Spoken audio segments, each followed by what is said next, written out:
Hans. Again, Hans is half a point behind the leaders, Arjun a whole point behind the leaders. It's pretty much a must-win game for both these players. Arjun having double bishop advantage, so he does have that imbalance that he likes. Now he goes bishop e3. Maybe at some point he can sort of solidify the structure with g2, f3, e4 and go short castle, and okay, in the long term he's going to have some chances to play Arjun's chances here. Very difficult for Hans to play for a win. It does feel like that position that White can be very pleased with. It's almost risk-free. At the right time, you also have the break of f4 to open up more diagonals endlessly and then strike. So it's an open position, bishop pair, till that's not neutralized. I think slightly better for Arjun out of the opening, as you said. Yeah, I think Arjun looking very comfortable. Meanwhile, Vishy is expanding.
Entry points. That's why he plays rook e2, and now he takes the pawn on e3, and rook takes e3 is just winning for him now.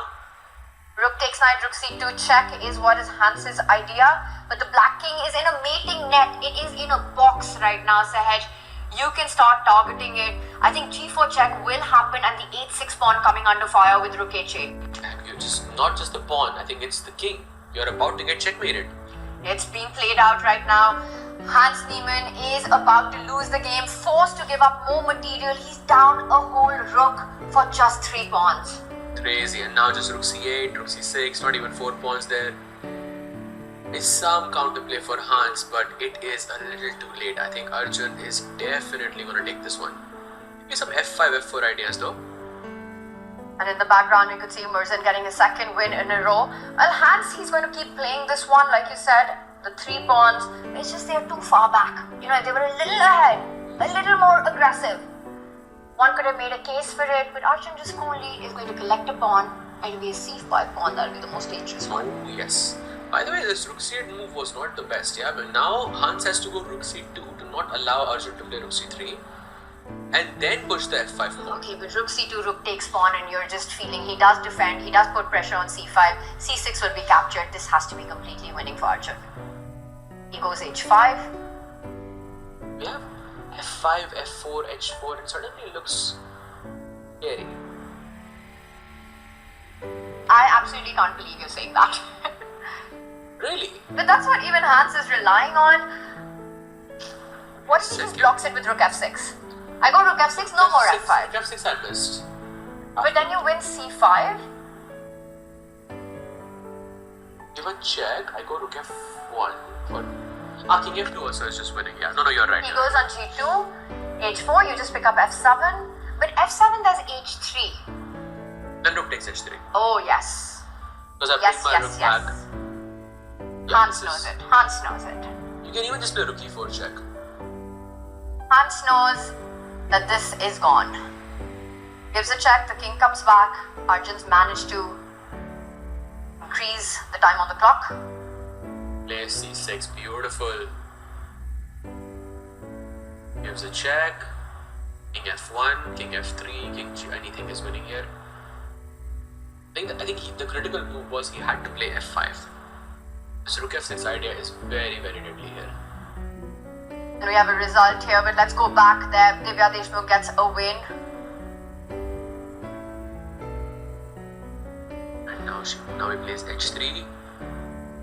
Trying to find something in the game. Takes the pawn. Rook h7 check incoming, and he says, I'm not going to take this pawn anymore.